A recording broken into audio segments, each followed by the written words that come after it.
The galaxy had long considered Earth a quiet backwater, a blue-green world tolerated rather than respected, a species known more for diplomacy and trade than for strength. And so when a small human transport docked at the neutral station of Cairo Prime, it drew little attention. Among the passengers was a human girl named Lila Moreno, 12 years old, carrying a school pack and a hopeful smile. The daughter of a cultural envoy sent to study interspecies education, a symbol of peace wrapped in a child's small frame. Kairos Prime was ancient and proud. Its ruling species, the Valari, believed themselves arbiters of galactic order. And when Lila wandered from the assigned corridors into a restricted Archive ring, the station security responded not with guidance, but with force. The Valari guard, who stopped her, did not understand fear the way humans did not see a child the way humans did, only a rule broken and authority challenged. And when Lila reached for her translator to explain herself, the guard fired. The sound echoed through alloy holes, a single pulse of energy that ended a young life, and for several seconds the station remained silent, as if the galaxy itself had inhaled and forgotten how to breathe. Lila's body fell against the cold deck, her eyes still open, reflecting warning lights and alien stars, and the security feed recorded everything. The shot, the stillness, the blood blooming dark against steel. At first the Valari attempted containment, labeling the incident an accident, then a necessary enforcement action, then an internal matter. But humans across the station had already seen the footage, and they screamed. Messages raced ahead of official channels, carried by traders and pilots and data ghosts, and within hours, the image of a fallen human child spread from system to system. On Earth, the transmission arrived during daylight, watched by billions in stunned silence. Parents held their children tighter, teachers stopped their lessons, and soldiers who had never fired a weapon felt something hard and ancient wake inside them. Earth's leaders demanded justice, trials, apologies, reparations. But the Valari Council responded with cold legality, stating that station law had been upheld, and that human presence was a tolerated privilege, not a right. That was the moment the galaxy mistook human stillness for weakness. Because Earth did not shout, did not mobilize fleets, did not threaten war. Instead, the planet went quiet, deep beneath oceans and mountains. Vaults opened that had not seen light in centuries, and forgotten keys were turned by hands that trembled, not with fear, but with resolve.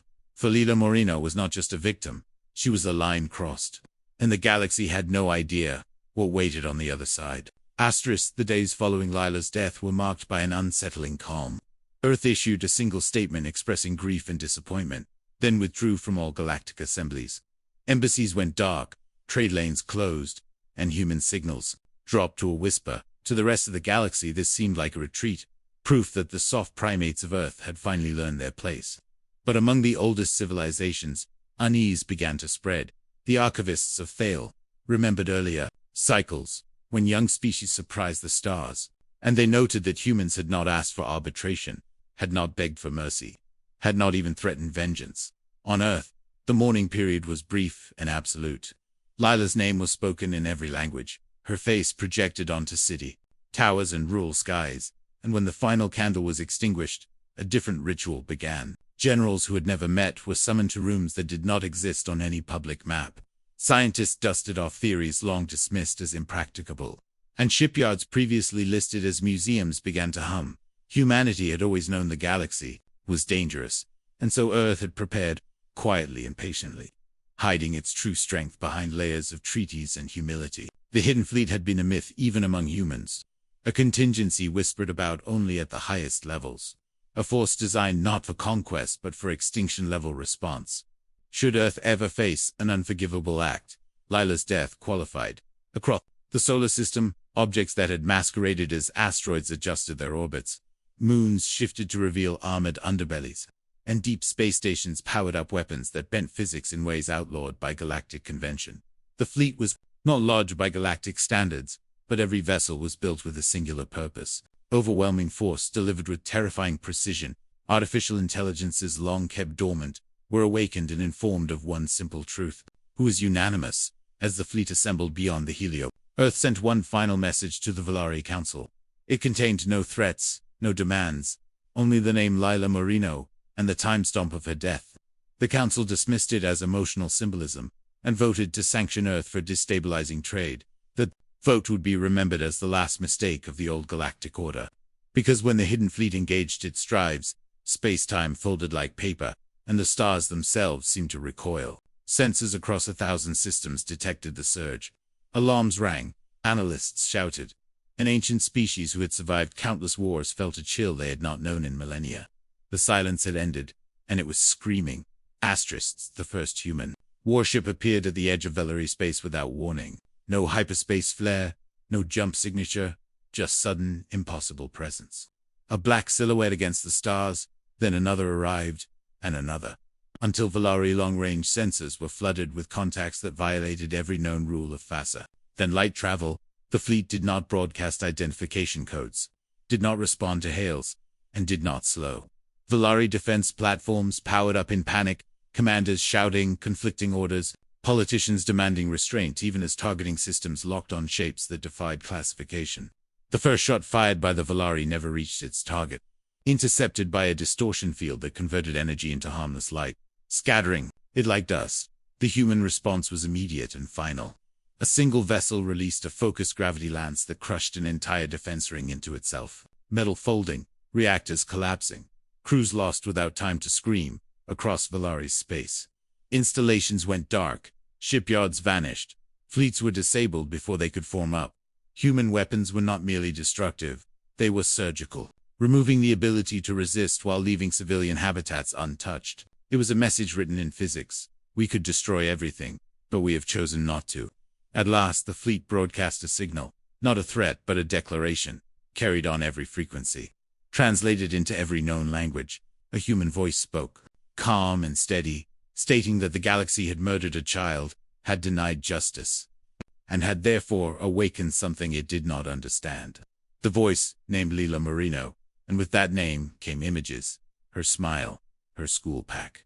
The moment she fell, transmitted, uncensored, undeniable. Across the galaxy, billions watched, many, for the first time truly seeing a human not as a species but as a child.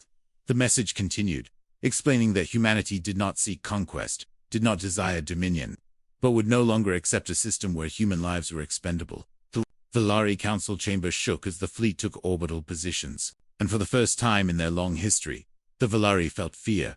They demanded negotiations, offered trials, scapegoats, apologies. But the human fleet did not move, because this was not about bargaining, it was about balance.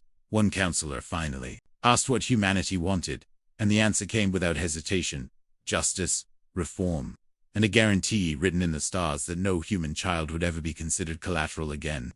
The galaxy listened, because it had no choice. The trials that followed were unlike anything the galaxy had ever seen, held not on Valari worlds, but aboard a neutral human vessel. Observed by representatives from every major species, the god who fired the shot stood alone, stripped of rank and rhetoric, forced to watch the recording from every angle, to hear translations of human grief, to understand consequence. The verdict was unanimous, guilt beyond question, and the sentence carried symbolic weight, exiled to the void in a one-seat craft, a punishment feared even by immortals. But humanity did not stop there. Galactic law itself was placed on trial. Centuries of precedent examined through the lens of a single dead child, and what emerged was a system revealed to be cruel by indifference. Under the shadow of the hidden fleet, reforms passed that had stalled for generations. Equal legal status for all sapiens, mandatory de-escalation protocols, child-protected zones across all stations. The Valari were forced to dismantle their enforcement doctrine and rebuild it under human oversight. A humiliation that reshaped their culture forever. Some speecher protested, claiming humanity had overreached. That fear was not the foundation of justice. Humanity answered that fear was not the goal. Memory was. Throughout the proceedings, the fleet remained visible, a constant reminder hovering, in orbit, silent and patient. And then, when the final accords were signed, something unexpected happened. The human fleet withdrew, not with celebration or threat, but with a quiet grace, ships vanishing back into the dark, leaving behind a galaxy forever changed. Earth reopened its embassies, trade resumed, and humans returned to the stars. But now they were greeted differently. Watched with caution and respect, Leela Marino's name was added to galactic history. Not as a victim, but as a catalyst. Statues were raised on worlds she had never seen. Schools named after her on stations she would never visit. And each bore the same inscription: "Here stands the cost of forgetting compassion." The galaxy learned that day that humans were not dangerous because of their weapons, but because of their love. Harm a human child, and you awaken a species that will move heaven and stars to answer. Years passed, and the story of the hidden fleet became legend, told and retold with embellishment and awe. Some claimed the ships were gods, others that they still waited just beyond sight. Humans neither confirmed nor denied. Children across the galaxy grew up under new laws, safer corridors, gentler guards, and many never knew the name Lilamore, only that there had been a turning point on Earth. Lila's parents returned to quiet lives, carrying grief that never truly faded. But they also carried letters from strangers across the stars, thanking them for a daughter who had changed everything. The hidden fleet was returned to dormancy, not dismantled, but sleeping. A reminder to humanity itself of the line it hoped never to see crossed again. Historians would later argue whether the galaxy had been saved by human restraint or terrified into decency, but no one disputed the result. The age of casual cruelty ended the day Earth rose, and somewhere among the stars, aboard a deep space relay, a simple human symbol rotated slowly, a small pack drifting in zero gravity. Recovered from Karo's prime and preserved, it belonged to a girl who wanted to learn, to explore, to make friends among the stars. The galaxy had taken her life, and in doing so, had been forced to give something back. A future where no child would ever be considered expendable again. And so the legend ends, not with war, but with a warning written into the fabric of Interstellar. Law, do not mistake human kindness for weakness. And never forget the day a single child taught the stars to be afraid of injustice.